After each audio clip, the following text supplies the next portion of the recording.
Very good afternoon. My name is Alvina. Welcome to our first immigration podcast. I'm having Mr. Riaz, immigration lawyer, with me today, and we would be discussing spouse visa. Hi, Mr. Riaz. Hello. So, to begin with, I would be asking you with the most frequently asked questions that people have in their mind. So, can you please explain what is the difference between spouse visa and a dependent visa? People often get confused because UK spouse visa refers to as a visa for people who are settled in the UK and you are married to them. So, if someone is married to a British or a settled person in the UK, they can apply for a UK spouse visa if they are married with their partner in the UK. And a dependent visa, in opposed to, is for dependents of people who are on different kind of visas, including skilled worker, innovator, founder, or other type of immigration categories where dependents are allowed. Okay, that's I believe that's very clear about that who's dependent and who's a spouse. If you mind telling us, under settled, people also get confused. What is the difference between settled and indefinite leave to remain? If someone is having indefinite leave to remain on their e-visa, what exactly they should be considering? Are they settled or Settled means someone who has got a settlement status under the EUSS scheme. They are considered as having a settled status in comparison to person who got indefinite leave to remain under the immigration rules. So both in terms of the definition, they are different, but the both visas carry the same privileges and same conditions in terms of bringing dependence. if you mind telling us further to the another frequently asked question, which is about the financial requirement. People do ask, I have recently inquired that if I am employed and I'm self-employed, first of all, the question arises, what is the financial requirement that is applicable to the applicant for someone who's sponsoring under the spouse visa? The current financial requirements, since they changed from the 4th of April 2024, so the current financial requirements are 29,000 per annum. So if someone is employed, they must be earning a gross annual income of 29,000 pound. In comparison to a self-employed person, they must have a net income of 29,000 pound, which means that after any expenses, what they are left with is counted as their annual income as compared to a gross income of an employed person. Further to this financial, are we expecting any increase in the financial requirement if somebody is just planning to sponsor someone after April 2025? The previous government has pledged to make those changes by the end of this year, and the start of early 2025, they were meant to increase it to 38,700, which is similar to a requirement of skilled worker visa holders. But after there were so many campaigns and the responses, so the Home Office decided to carry out a survey through the Migration Advisory Committee. So that they have now concluded their survey, and the outcome is likely to be announced in the mid of this year, which is June 2025. So we are not yet sure whether it's going to increase or they're going to decrease or they're going to keep it the same. Okay, so anybody who is planning for after April or June 2025, guys, please keep in mind that we are still awaiting for the government announcement that what exactly the financial requirement for the spouse visa would be. Now, coming towards whether the self-employed or someone who's employed at the same time as well, can they combine that income to sponsor the applicant or spouse? The employment income cannot be combined with the self-employment income. However, you can combine your savings with your employment income. Can bring me another question in my mind, which is relating to the cash savings, because I believe the calculation for the cash saving is completely different than the employed or self-employed financial requirement. Can you please give us a brief about the cash savings and how does this work out? So the current financial requirement are 29,000 pounds. So how you will calculate is that the Home Office would grant you a 2.5 years visa. So accordingly, you need to calculate your savings. So 29,000 pound multiply by 2.5 because the duration of your visa is 2.5 years, and then you have to add 16,000 pound into those cash savings because that's when someone would seize their benefits. So that is how you calculate. And the current threshold for savings is 88,500 pound. So you need to have either the savings in your account from the past 6 months, or you need to have your income combined with your savings. So depending on how much you are short of your income, you can accordingly combine your savings with that. For the requirement of, as you mentioned, that it requires 6 months. So for the cash savings as well, what if the sponsor is sponsoring more than one applicant, means there are dependent kids involved in the spouse visa application? Will the 28,000 or 88,500 would remain the same? So now, since they increased the income, but there was a positive thing in the changes because they removed the child element. So now it's a flat income requirement of 29,000 pound, which means that no matter how many children you have or how many dependents you have, you can still meet the 29,000 pound income requirement and you're good to go. Then, what if the sponsor have investment bonds or shares? The cash savings we are referring to, the investment bonds definitely is worth more than 88,500 pounds, and he's holding that investment from last 1 year. So, what exactly would be the scenario for them, or if somebody is not having it for the 6 months or less than that, what exactly should be the appropriate measure to meet the financial requirements for someone who has already invested their funds to get more benefit out of the money that they have?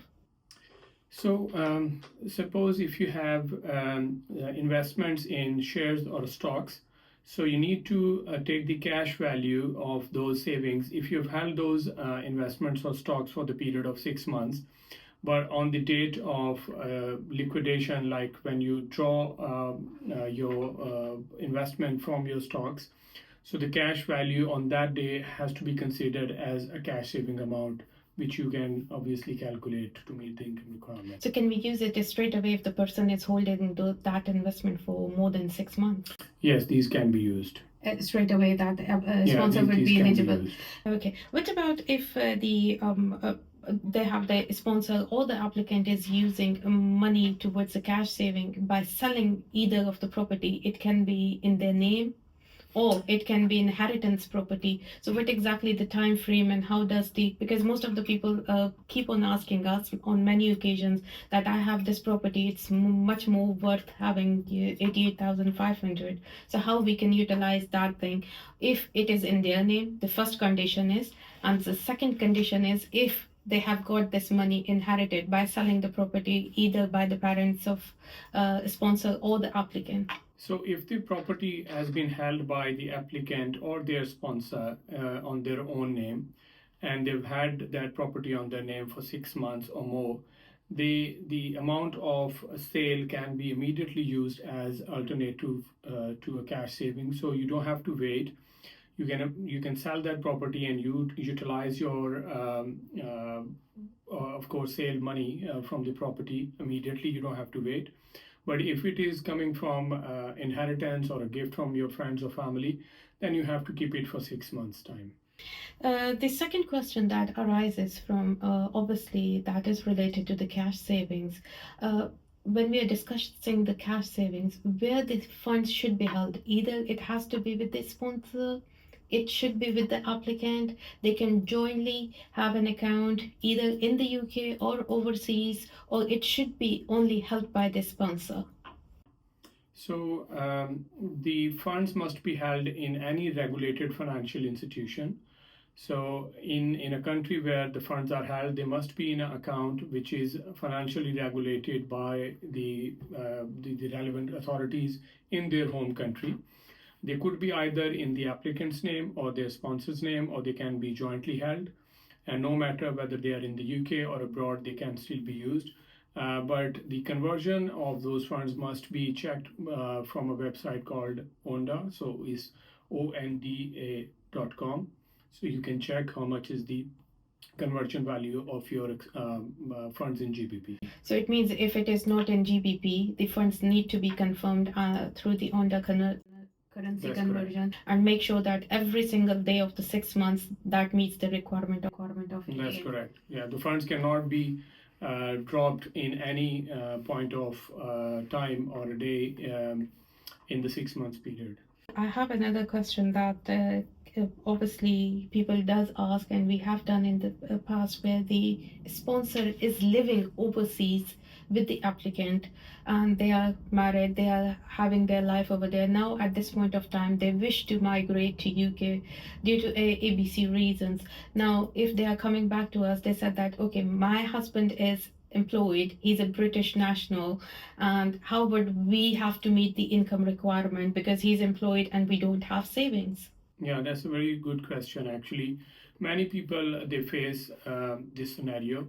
So, if a British citizen or a settled person is living abroad with their foreign spouse and they want to return back to the UK with their foreign spouse, so they must meet the income requirements in two ways, unless they are relying on savings.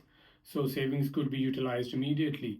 But if they are relying on their income from their employment or self employment, then there are different ways to calculate. Suppose if you are employed overseas, in that case you need to meet the income requirement overseas, which is £29,000, and also you need to have a job offer starting within 3 months of your proposed arrival date in the UK. So which means that you must have a contract signed or a job offer from a UK based company that you will start earning this similar or more amount than £29,000 upon your return.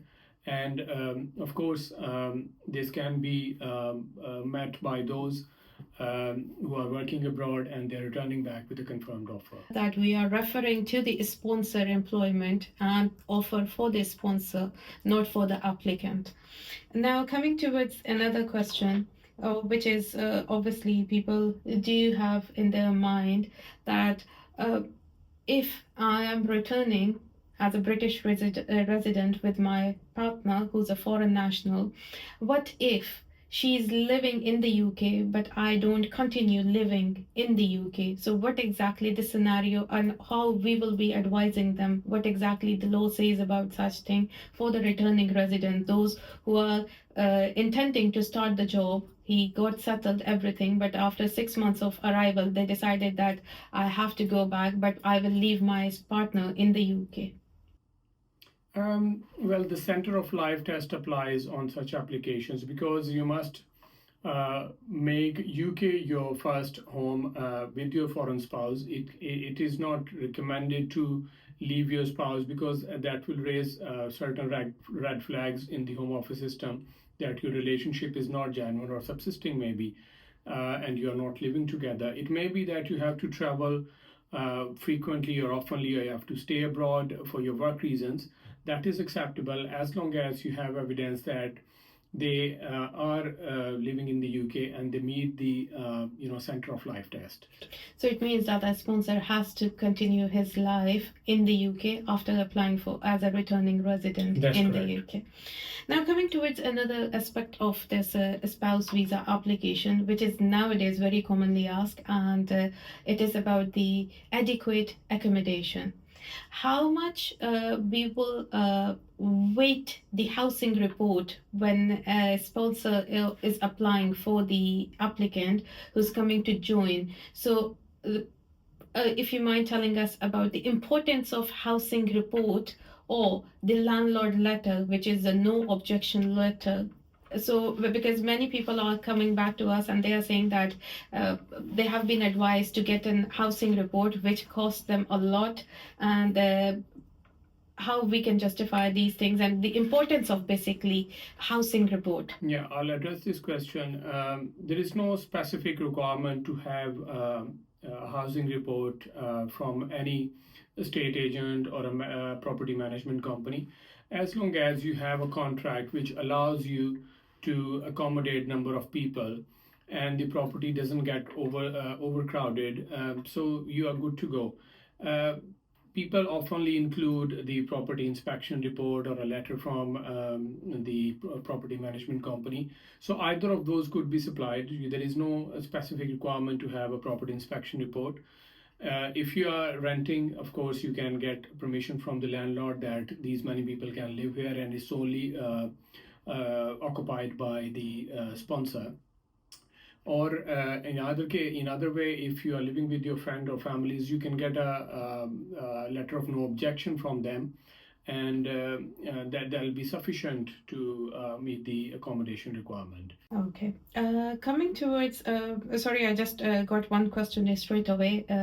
Going back to the financial requirements, the obviously the query was that I got my cash savings in my account through my parents. I'm completing that 6 months just in April, but I'm also having my child benefits. Can something in relation to child benefits would impact negatively a spouse visa application? If someone is holding a certain amount of cash saving, the Department of course, Welfare would look into that, whether you are eligible to claim those child benefits. So if you haven't declared that you have this much saving, of course it is going to cause a problem. So we highly recommend not to use any funds during this period, or utilize any recourse while you're sponsoring a foreign spouse. Thank you so much, Mr. Riaz, for clearing this up. Now, going towards another requirement which is important, and I will quote that question within example, that is English requirement. People often find it that I am an Indian national or Pakistani national living in English speaking country, US or Australia. Yeah. So am I exempted from the English test? Those who are from a majority English speaking country, there is a list on the Home Office website called Appendix English language. So if you look at that list, there are a few countries who are majority English speaking countries. So if you're national of that country, you are exempt. But if you haven't passed, or if you have passed a degree which is a UK qualification equivalent to a bachelor's or a master's degree, you can either get ACTIS. If you have studied here, you are already exempt if you have studied in the UK. Or if you haven't met those requirements by, let's say, you're not majority English speaking country, you haven't done any degree, then you have to sit for the English exam. So it's a very basic A1 speaking and listening life skills test, which the applicant has to pass. What if the applicant, as I mentioned before, that he's an Indian national or Pakistani national and he got his degree in Australia or USA? Will he be exempted from English? If they have a degree from their home country, which is an English taught program, so they can get the ACTIS equivalency and they can utilize it. Thank you, Mr. Riaz. Not last, but obviously, going towards another major requirement, which is tuberculosis test. So there are certain countries, if you can just shed a light on that, who are exempted, who are not, and why the exemption applied, and the duration of all the documentations, how long those are valid for, and how we can. Obviously, people try to do these applications by themselves because they think that it is. So, what is the validity of documents that should be considered while applying and booking the appointment? So those who are resident in a country which is in the Appendix T, so if you search in the Google Appendix T, if your country is listed in that, or your country of residence where you have lived for 6 months or more, you would have to provide the negative tuberculosis screening test. But if you are in a country which is not in the Appendix T, or you are a resident in a country which is not in the Appendix T, so you are exempt, so you don't have to provide that. The tuberculosis screening test report can be used within 6 months after the date of your test, or the test report date. Following which you cannot use that. If it is expired, you might have to do another test. Similarly, the bank statement, or your wage slip, or your cash saving bank statement, they should not be older than 28 days. So you must think twice before uploading the documents, check the dates, verify that everything is correct. Thank you. And another question that obviously has been frequently asked about the marriage, that if the couple registered their marriage online, will that be accepted? towards the spouse visa application. Yeah. So I've encountered this question and quite a few queries recently.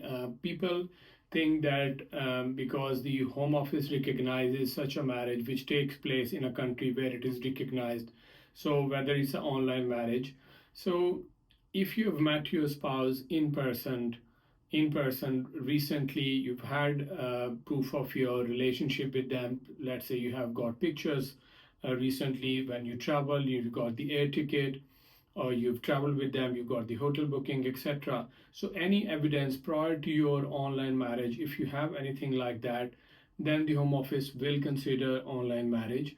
And you have to make sure that you both are not represented by a proxy. You should both be in that online marriage when it is taking place. You can take pictures, you can record it, and you can utilize it.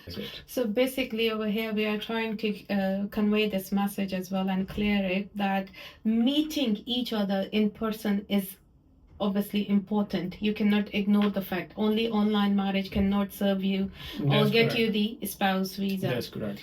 Thank you so much, Mr. Riaz, for being here in this first immigration podcast. I hope that you guys would definitely benefit from this information, and we would like to see you again soon. Thank you.